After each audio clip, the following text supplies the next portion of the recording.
Greetings, ladies and gents, and welcome to this narration of the web novel Solo Apocalypse. If you are new to the series, there is a playlist listed in the description. And as always, I hope that you enjoy. Chapter 35.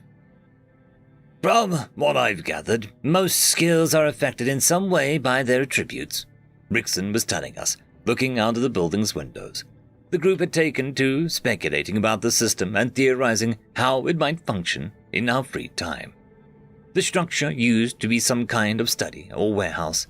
There was more of those faint symbols on the stone, tables strewn with diagrams, scrolls, and odd containers, shelves full of oddities and trinkets, chests and trunks placed against the walls. We'd already been here long enough to confirm relative safety. Power Strike uses my strength and multiplies it by a function of my physical attributes, Parker supplied, looking around the building. That might lend credence to the careful allocation of stat points, Rickson replied. Beyond using them for just the raw effects, I wouldn't mind being physically strong, but the Seeker class revolves around reconnaissance and speed. The skills I have benefit from certain attributes. That's my experience too, I said, distracted. I swiped my finger across the table, coming away with dust. Then my eyes alighted on the diagrams, tracing odd patterns. A brown scroll pinned flat, detailing some strange system of symbols, words in a language I didn't comprehend. Rose spoke nearby. I can see them, she said calmly. They're not coming close to the building. They're, fighting in the middle. She glanced at me, and I knew why. Parker looked up. Evan, how about your clones? I answered without turning. Physical attacks don't work on them. The saber's able to cut them, and Rose's fireballs did some damage.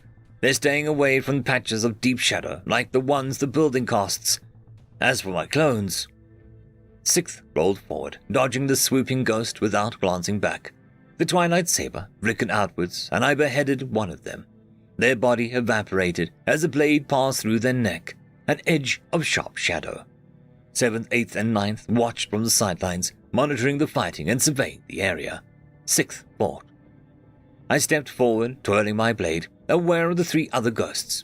They flickered in the twilight, like some optical illusion. One charged at me with a sword of his own, the one that had de-limbed 7th. I glared, watching every moment. There was no cadence to his steps, no indicator of attack. He flickered, then rushed forward, gliding across the air with no respect to the ground.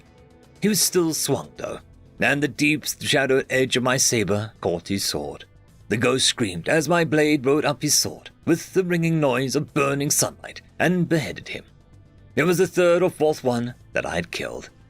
Then I got stabbed in the back, burning pain shooting through my chest, literally through my chest. I turned and thrust my own sword into my enemy. The ghost screamed, jerking away. Even knowing where the enemy was, I was too slow. They were faster, more agile, a difference in speed and number, and my sheer awareness couldn't overcome. It was the first time I could so clearly watch a clone die. 6th, after some time, degenerated into nothing, the same effect of never alone, only as a winking out of existence instead of coming into it. The other clones moved. Back in the building, I found Rose glancing at me, worried. I braced myself against the table and clutching my heart. I took a breath as my other clones worked to recover the saber. 7th first, as he was already missing an arm. The conversation continued as part of me died. They're, the opposite of the Ifrits, Parker grunted, arm resting on his knees. He glanced at his gauntlets, a faint glow to them. I should be able to hit them with these then. Does it have an effect to do with darkness? Rose asked curiously. Imbued with shadow and sunlight, he replied. My strikes are burning the Ifrits earlier. Then it should work like my saber, I responded, slightly depleted. That still leaves us with embarrassingly little to retaliate with. And those things come in numbers, I said gravely. It might be safer to leave, Parker said after a moment. That same danger is what makes us level, Rickson played the other side. Yeah. We might want to crash out. Whatever's in the middle of this place is protected, and we don't really have the reliable way to fight the ghosts made of literal sunlight. Parker glanced out the window. Are we leaving the dungeon? He asked simply.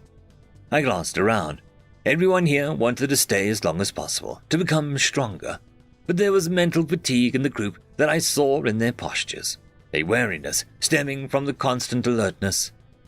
It was in the way Parker's breaths came, the bags under Rickson's eyes, the slouch and weight to Rose's posture. I felt better than I had any right to. These people didn't have my constitution or levels. We'll head back tomorrow. We've stayed here long enough. I looked at Rickson.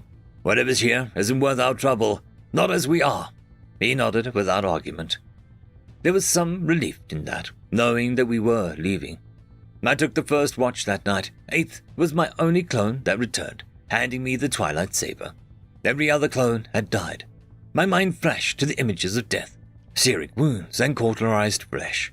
The sweet smell of burning meat. I shook my head and renewed the clones, feeding the faint drain of Never Alone before I fell asleep. I slumbered fitfully, but I managed. The Sleepywood didn't exactly have a day and night cycle, just varying degrees of twilight. One was where dawn reigned, brightening the surroundings, and one where dusk dominated, throwing the forest in more shadows than normal. Neither far more from the other. I woke up and found everyone more or less awake, Rickson and Rose inspecting the room. The clones had been quietly surveying the ruins in my sleep, watching each other move, acting as lookouts for the incredibly efficient one-man scouting party, going as far as they could out of plain curiosity. I hadn't seen anything that aligned with Rickson's search. "Morning," Rickson said, catching me wake up. Then he looked around. "It's weird. The entire existence of these ruins implies some kind of civilization within the Sleepywood.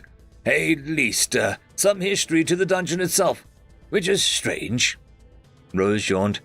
"I thought this place was just, entirely removed from Earth." "I think it is," Rickson replied. "This stuff is alien, rather, not human-made," he said, picking up a scroll. "But that means that this place is static." I stretched, mind coming to speed. "Only more reason to treat the system as an unknown," I said, waking up. "Is Parker awake?" "He's outside," Rose responded. "We went through the place scavenging. It's all literature or the like, nothing usual." "Right," I said, distracted. I got up and walked over, feeling something faint. It took me a few minutes of moving through the area before I realized that it was a particular aspect of Solo's instinct acting up. Skill. Solo's instinct. You have an innate sense of your immediate surroundings, an uncanny awareness of potential harm, opportunity, and the world around you. Opportunity. It took a moment, picking through the shelves until I found a single tome. It didn't appear to me as an item or anything like that. It was just a book. But to my senses, it was like a lighthouse if I focused. I pulled it off the shelf and took a look at it, and found that it was all in unintelligible language. I could almost swear the symbols were moving. I rubbed my chin and put it in my bag. Rose and Rickson were staring at me. "What? It might be worthwhile." Rickson chuckled. "I didn't say anything." "Me either," Rose smiled, eyeing the book. "What's that one?" she asked. "Just a hunch," I said, looking out the building. Dim twilight, like every other day so far. Everything was awash in moonlight and the world in a palette of grey-blue. Our conversation was cut short. Parker walked through the door. "Hey, are we ready? I don't see a single one of them. We could leave right now." My clones confirmed that. We were out the door within minutes, feet light as we swept through the ruins, tracing our path back, retreating from danger. Clones above as Overwatch, eyeing the twilight beams. The bright ghosts weren't the only danger, as we spotted nightmare ifrits roaming around the ruins, along with other monsters. We dealt with them easily, using our spears to keep them at bay, and the clones as an early warning system. They followed us out, but nothing was watching their backs. Outside the ruins, I turned around, suddenly stopping. The cold hand of fear grabbed my spine. "Evan, what's wrong?" Rose asked me. The relief in her posture froze as she looked at me. "What the hell?" I said, eyes wide. My arms went limp. My face was pale. "What is it?" Rickson asked, pulling me forward. "We can't waste time here. Let's go."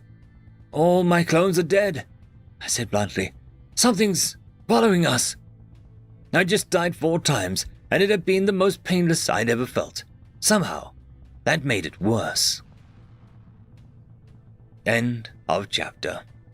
I would quickly like to thank our Tier 5 patrons and channel members, Casper Arnholtz, Cam Maxwell, it's difficult to pronounce, Lord Arishikal, Dragzoon, WRE, and Arcadian. Thank you very much.